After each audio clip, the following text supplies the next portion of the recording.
Hello everyone, I'm Robbie Rhino and welcome back to the channel. And today's video will be my first video showcasing the Cold War game mode. I'm going to explain a little bit about my thoughts on Cold War game mode and feature two replays. The first one is in everyone's favourite and everyone's most hated tank in Cold War, I think, Armadillo. And the second replay will be in the OBJ.934. So my views on Cold War, well, when it was originally implemented, I wasn't really that bothered about it. I was still sort of too worried about 6.0 in the aftermath, and that was a complete disaster. I just wanted the game to get back to some semblance of what it was before. Obviously we're slowly getting back there, but yeah, I wasn't really that bothered. I think I played probably a couple of games in the stock tanks that you're given, and then I didn't bother for a while. And as I got some premiums earned through like the seasons and that sort of thing, I thought, why not give it a go? I started to play the game mode for sort of silver mainly. Because you earn sort of between 50 to sort of 60% extra silver, which is insane. So I sort of used it as a bit of a break from World War II, a bit of light relief, and then I sort of slowly started on the tech trees. And as there's more variety, more tanks going into that mode, I'm enjoying it. I'm enjoying it a lot more. Oh, I don't know if that was meant for me, but I narrowly avoid an ATGM there. Yeah. Anyway, back to about Cold War. I think at the moment it's a lot better than it was when it was first implemented. There is a problem in Era 2 with this tank in particular, and light tanks in general, because of the camo factor they have. Obviously, apart from the true vision system, they're pretty much undetectable apart from proxy spotting at 50 meters. And if you fire sort of within 100 to 150 meters, you'll get spotted.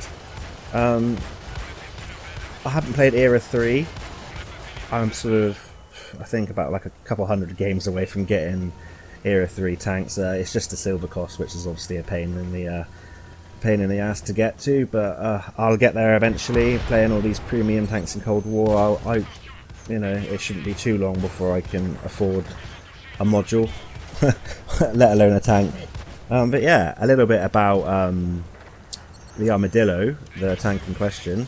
Obviously it's not a historical tank, but I have to admit it's fun to play with, horrible to play against, especially if you're in a heavy and you could be penned by it.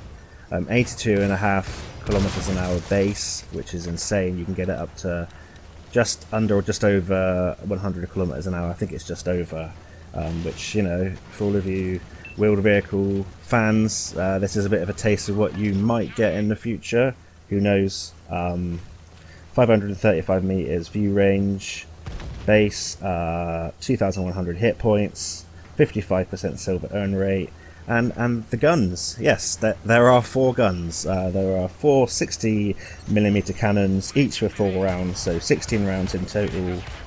Each deal 90 damage, so a 1440 damage clip for about a 90-second base reload, which is pretty insane. And like that, you add that to the camo factor, the speed, yeah, just the low profile, and you can be a complete thorn in your enemy's side while making a hell of a lot of silver. As you can see, I just fire full prem and I still make crazy silver, like 300 to 600,000 depending on boosters and whether I have a good or bad game.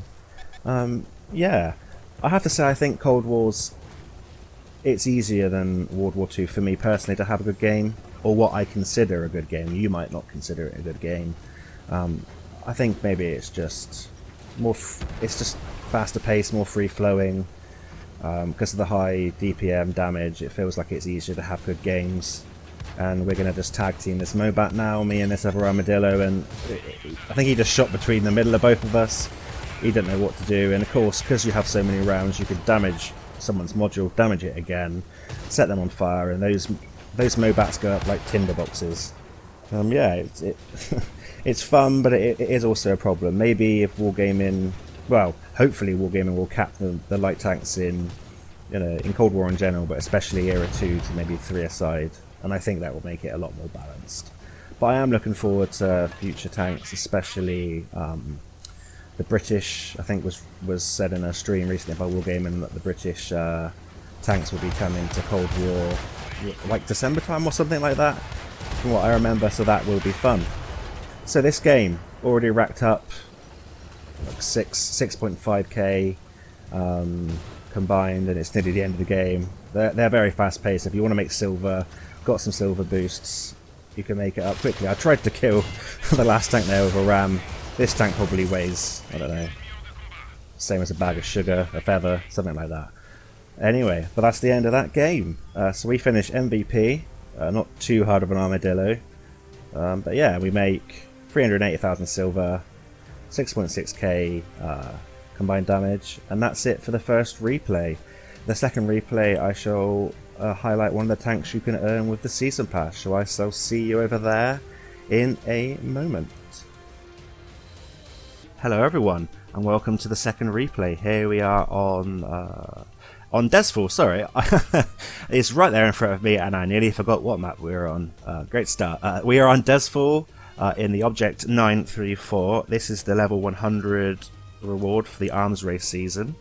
It's an Eastern Alliance light tank, escalation era, which is era 2, so you'll be fighting alongside, and against Mobats, Armadillos, BMPs, T-72As, that kind of stuff. So you're gonna be fighting some pretty powerful tanks, but you've got some pretty good firepower to back you up. A little bit about this tank: 2,150 hit points, 69.9%, 69.9 kilometers an hour, I should say. Base speed, you can get that with obviously with the speed equipment. It feels mobile enough. Just don't get rammed by Mobats and that kind of thing, which go quicker than you. But then again, you are pretty invisible, like the Armadillo and most light tanks. So there are trade-offs. It has 535 meters of view range and a 60% silver earn rate. So if you're looking for a light tank that's gonna make you bucket loads of silver, look no further than this tank. And you have a choice of how you dish out your damage. You have an 100mm gun. It has 36 rounds. Deals 440 damage, 354mm of penetration on its APFDS rounds, I think I got that right, and 390mm of penetration on its heat rounds.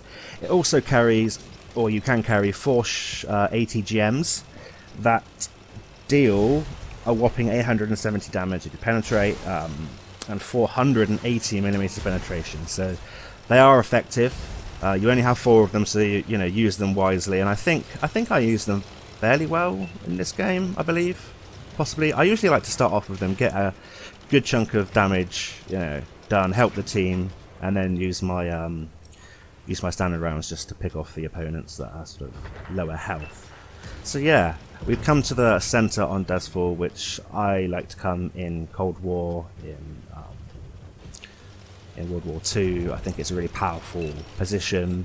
You have, especially in Cold War, you have fantastic view range. As you can see, the view range circle on my mini map in the bottom right hand corner, you have view range. You can go across the whole map, and with the true vision system you can sort of see all around you. You have avenues to relocate and shoot anywhere on the map. Just be careful because it will get rushed, and we are about to blast an ATGM into the side of the Mobat, set him on fire, and yeah, we're just going to duck out before he gets too angry and comes after us, which... Oh, no, he's decided to fight the heavy on top. We got lucky there. We've just reloaded, got it down to 15.7 seconds, and we're going to come in for round 2. There we go, back in the Mobat, 804 damage, and he is down. So already we've picked up 2.1k damage and 524 assistance, and it's only been, just over 2 minutes into the battle. Now we're going to be trying to fire some of the APFDS rounds, the standard rounds. It's pretty good penetration at 354, 440 damage. It could be pretty, pretty effective. The the DPM isn't too bad. It's not the best, but it's adequate. And obviously with the camo, you've got to have some trade-offs. You can't have the best of everything, can you? Yeah. So we're still in the middle. You know, why would I leave when you have shots like this? You have shots down to the south. You know, you can cover tanks coming up into the middle, and if anything goes around the north to the east of the map, then I can come and cover the base. So we're just going to float around here, and I'm activating my food to see if I can spot anything using the vision mechanics, not with the true vision system.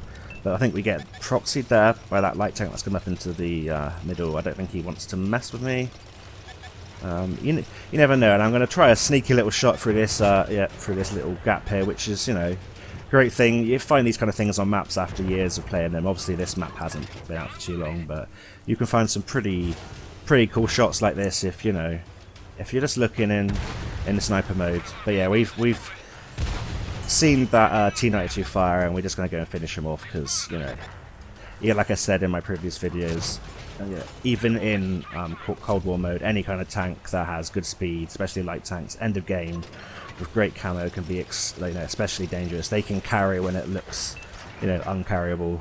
So we're going to try and finish off this M113. That's a tank that I have just got, and I'm finding it incredibly difficult to play with the shell velocity. But that's for another video. So as you can see, we're down on numbers.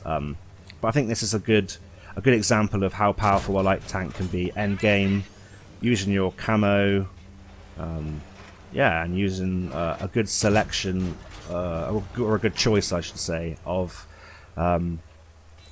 you know, of using ATGMs and what ammo to use and when. So I think I'm going to stay up here for a bit longer just because of that fantastic view range. I know it's not the most exciting gameplay yet, but you can see, I think you can see why I'm choosing to stay up here. I'm safe, I can rock backwards and forwards, use the foliage to stay hidden from the vision mechanics. Yeah, and I can duck behind the buildings to stay hidden from shots. And luckily then I set another mobile on fire. Those things like to go up like tinder boxes. But now I think the time is to push down. I see they're going towards my base, and I feel like, you know, I'm still, well, I'm, was it 95% healthy. I can go in, take some shots, take the pressure off my remaining 3 teammates, and try and turn the tide in this battle. So I've seen these 2 tanks over here. One of them is a one-shot. There we go. Auto lock. Felt comfortable. I can go through the Mobat there. The M60A1, I should say. And now I'm going to go after this Mobat. I've seen he's isolated. He's preoccupied with the tanks to the north, to the little campy spot. The Mobat is full health, but I feel confident enough to engage and disengage if I really need to. If the Mobat was to come after me now, I feel like I'm taking the pressure away from my team. It's now 3 against 5, and maybe in hindsight I should have loaded my ATGM here, one of my last 2. I don't know if I switched out here, I can't really remember. I only played this game, you know, the other day, but memory isn't that great. But yeah, it just shows, you know, that Mobat was full health, and now, you know, he's got a quarter of his health left. That just shows the damage, you know, this tank, any tank in this era can do. You can take off their hit points, wipe them off so quickly. And now I've seen this M113 tank destroyer is down to a one-shot. Gonna go auto aim and take the shot. I've got the health. I've conserved the hit points. I feel like I could take the shot. I could go in, finish him off.